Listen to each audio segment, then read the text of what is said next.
सभी को जय माँ काली। कैसे हैं आप सभी लोग? आशा करती हूँ कि माता रानी की असीम कृपा आप सभी पर बरस रही होगी। आज जिस विषय पर हम लोग बात करने जा रहे हैं वो बहुत ही महत्वपूर्ण विषय है।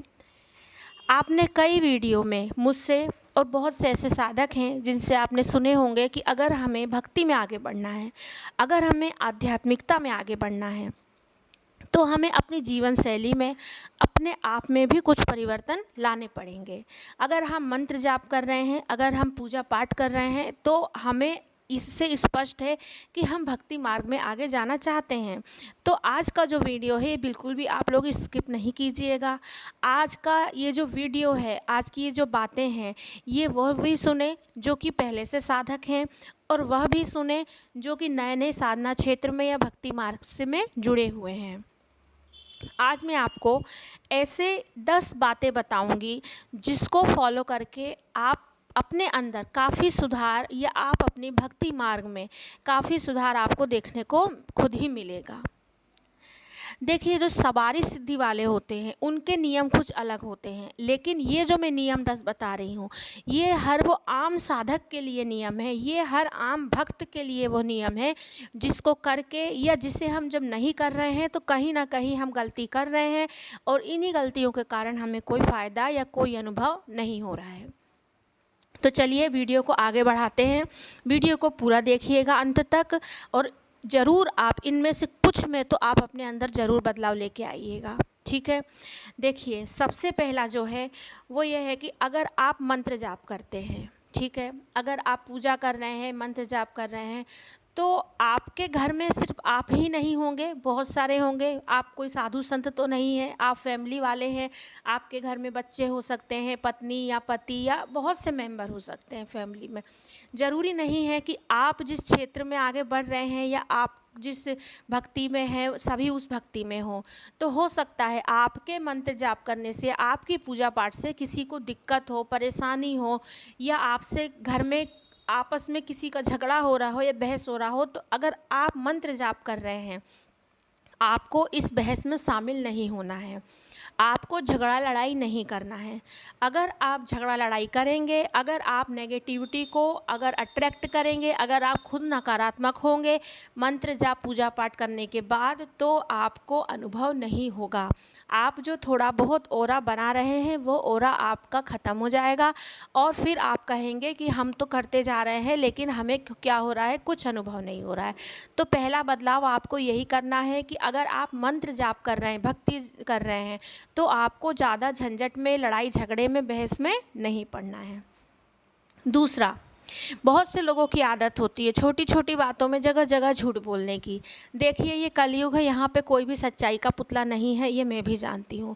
लेकिन अगर आप भक्ति मार्ग में हैं, अगर आप मंत्र जाप कर रहे हैं, आपको ये पता है कि मेरे साथ सिद्धि चल रही है, मेरे साथ सवारी है, या नहीं भी सिद्धि सवारी है, तो भी आप दिन रात पूजा कर रहे हैं, मंत्र कर रहे हैं, माला कर रहे हैं, तो आपको कम से कम झूठ बोलना है। मैं ये नहीं कहूँगी कि बिल्कुल ही छोड़ दीजिए, सुधार बिल्कुल एकदम से नहीं होता, लेकिन आपको कम से कम झूठ बोलना है। आपको कोशिश करना है कि हम झूठ ना बोलें, क्योंकि इससे हमारा ऑरा ख़त्म होगा। झूठ बोलने से, हर एक गलत काम करने से हमारा ऑरा, हमारी पॉजिटिविटी वीक होने लगती है।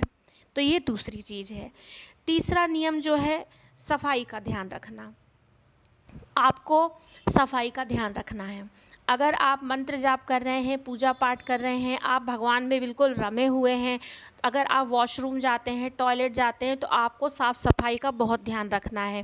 आपको किसी के भी कपड़े नहीं पहन लेना है, आपको किसी के भी मतलब किसी ने पहना है, धोया नहीं है, उतारा नहीं है और आपने उसके कपड़े पहन लिए। देखिए, ये हमारे लिए परिवार है, हमारे सभी फैमिली मेम्बर हैं। इसमें अगर हो सकता है आपको लगे कि सब तो एक ही हैं, वो बात ठीक है, लेकिन क्या होता है, सबकी ऊर्जा अलग अलग होती है।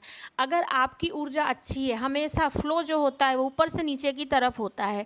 मतलब अगर आपकी ऊर्जा अच्छी है तो वो कभी, अगर आप गंदगी से रहेंगे तो ऊपर से नीचे आने में टाइम नहीं लगाएगी। तो आप इस बात का भी ध्यान रखिएगा, सफाई का, आप सफाई का विशेष ध्यान रखिएगा। अब आगे हम बात करते हैं चौथी बात। ये है कि आपको अपना चरित्र पवित्र रखना पड़ेगा। चरित्र पवित्र रखने का मतलब मेरा ये है, अगर आप शादीशुदा हैं तो आपको अपनी पत्नी के बारे में ही सोचना है, वहीं रहना है साथ में। आपको किसी भी पराई स्त्री या पराये पुरुष को, किसी भी स्त्री या पुरुष के बारे में आपको सोचना नहीं है। अगर आप स्त्री हैं तो अपने पति के अलावा किसी के, मतलब कि कहने का मेरा ये मतलब है, आप लोग समझ ही रहे होंगे कि आपको अपना जो चरित्र है वो पावन रखना है। और ये ऊपर ही नहीं होना चाहिए। आपको ये नहीं है कि आपने चरित्र आपका ऐसे अच्छा है लेकिन आप देख कुछ रहे हैं गलत और सुन कुछ गलत रहे हैं, नहीं। पूरे टोटल तरीके से आपको बिल्कुल अपनी पवित्रता को मेंटेन करके रखना है। अगला है आपका 5वां नंबर का है कि आप मंत्र जाप जब करते हैं तो बहुत से ऐसे लोग होते हैं जो मंत्र करने के बाद में ध्यान नहीं करते हैं। आपको मंत्र जाप के साथ साथ आपको ध्यान भी करना बहुत ज़रूरी है। अगर आप मंत्र जाप जो है, मंत्र का जाप जो है, आसन पर बैठकर अगर आप 1 घंटा कर रहे हैं तो कम से कम आधा घंटा आपको ध्यान लगाना ज़रूरी है, जिसमें से आपका आधे घंटे आप अगर बैठेंगे तो आपका 10 मिनट या 5 मिनट ही ध्यान लगेगा, लेकिन उतना भी आपको डेली करना ज़रूरी है अपना ऑरा बनाने के लिए और भगवान की कृपा प्राप्त करने के लिए। अगला है 6वां नंबर जो है वो ये है कि ना तो आपको किसी के लिए बुरा सोचना है, ना ही बुरा कहना है। यहाँ तक कि अगर 4 लोग किसी की बुराई कर रहे हैं तो आपको ये कोशिश करना है कि आप वहाँ से हट जाएं। बिल्कुल नेगेटिव आपको किसी के बारे में सोचना भी नहीं है, बोलना भी नहीं है। हो सकता है आपके लिए कोई सोच रहा हो सामने से, आपको कोई गाली दे तो वो उसका कर्मा है, वो अपना खराब कर रहा है, आपको नहीं करना है। संयम से, धीरज से, आप जिस देवी देवता को मानते हैं उनका ध्यान करके आपको वहाँ से हट जाना है या धैर्य बना के रखना है। आपको किसी के बारे में अपशब्द, बद्दुआ, जलन की भावना नहीं रखनी है। गुस्से में भी किसी के लिए गलत नहीं बोलना है। ये चीज़ भी आपको अपने अंदर सुधार करनी पड़ेगी अगर आप भक्ति में, आध्यात्मिकता में आगे बढ़ना चाहते हैं। अगला आपका 7वां नंबर का है त्याग। भक्ति में त्याग बहुत ज़रूरी होता है। त्याग के बिना आपको भक्ति प्राप्त नहीं हो सकती। कुछ ना कुछ तो आपको त्याग करना ही पड़ता है। देखिए, जब आप आध्यात्मिकता में आगे बढ़ते हैं तो आपको त्याग भगवान खुद ही करवाता है, और उस समय जब आप त्यागते हैं कोई सी चीज़ को तो उसका आपको तनिक भी अफसोस नहीं होता है। तो त्याग का मतलब ये है, जैसे कि मान लीजिए कि अब जो माँ काली के, या देखिए जो होते हैं शैव संप्रदाय के होते हैं, शाक्त संप्रदाय के होते हैं, जो शिव जी को मानते हैं, जो माँ शक्ति को मानते हैं। एक होते हैं विष्णु जी को जो मानते हैं, जो वैष्णव होते हैं। जो वैष्णव होते हैं अगर उनको पूजा पाठ में अगर अपनी आगे बढ़ानी है, अगर उनको आगे भक्ति में आगे जाना है तो उनको तामसिक चीज़ों का परहेज करना पड़ता है। जो शैव शाक्त होते हैं वो भी कर सकते हैं। तो अगर आपको आगे बढ़ना है तो आपको अपने भोजन में भी शुद्धता लानी पड़ेगी। आपको तामसिक भोजन कम करना, अगर आप नॉनवेज खाते हैं, देखिए इसमें कुछ इफ़ या बट वाली बात नहीं है। हम कितना ही इस बात को आर्गुमेंट कर लें कि मतलब ये चीज़ जो है ये अच्छी है, ये चीज़ सही है, लेकिन जो हर चीज़ होती है वो सही नहीं होती है।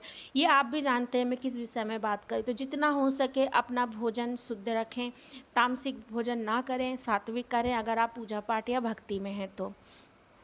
अगला है 8वां, अगर आपको भक्ति या पूजा में कुछ अनुभव होते हैं, स्वप्न में अनुभव होते हैं, आपको ध्यान में कुछ अनुभव होते हैं, तो अगर आप शुरुआती स्टेज में हैं, ये अनुभव आप सभी को ना बताएं।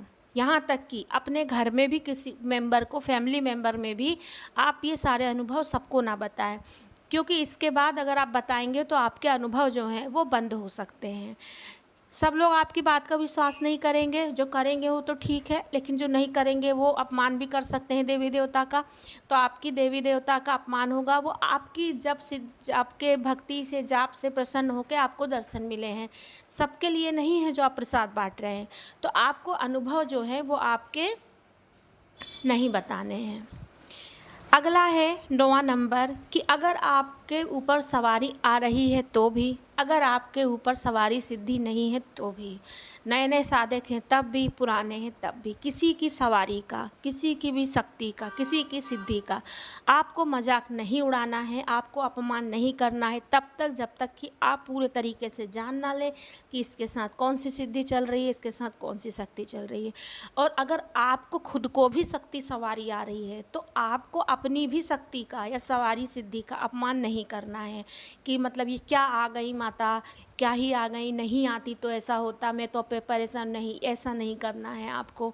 ये आपको जो चीज़ मिली है ये आपको आपके प्रारब्ध से, कर्म से या पूजा भक्ति आप जो भी कह लें उससे मिली है, तो आपको ये कार्य नहीं करना है, आपको सवारी सिद्धि इन सब का अपमान नहीं करना है। लास्ट जो 10वां नंबर है, आपको कभी भी अपनी पूजा का अहंकार नहीं करना है। अगर आपके ऊपर सिद्धि भी है, शक्ति भी चल रही है, आपको दर्शन भी मिल रहा है, आप जान रहे हैं, महसूस कर पा रहे हैं कि मेरे साथ सिद्धि शक्ति चल रही है, तो भी आपको कभी भी इस बात का अहंकार नहीं होना चाहिए कि मैं इतनी पूजा कर रहा हूँ या कर रही हूँ तो मेरे से माँ प्रसन्न है या भगवान प्रसन्न है। नहीं, आपसे भी बड़े बड़े पुजारी बैठे हुए हैं, लाखों लाखों करोड़ों करोड़ों ऐसे लोग हैं जो कई कई घंटों बैठ के जाप करते हैं, लेकिन उनको भी कृपा नहीं जल्दी प्राप्त होती। ये आपका, ये भगवान की कृपा है, ये भगवान का बड़प्पन है कि हम जैसे छोटे लोगों पे, पापियों पे भी भगवान अपनी नज़र बना के रखे हुए हैं। हम लोगों का इसमें कुछ नहीं है, उनके बिना हम लोग कुछ नहीं हैं। ये भाव आपको अपने अंदर लाना होगा, कभी भी उस चीज़ का अहंकार ना करें। तो मैं आशा करती हूँ वीडियो लंबा हो रहा है, ये 10 चीज़ें आपको समझ में आई होंगी। अगर अच्छी लगी होंगी तो कमेंट में जय माँ काली ज़रूर लिखिएगा, चैनल को सब्सक्राइब ज़रूर करिएगा। चलिए, जय माँ काली।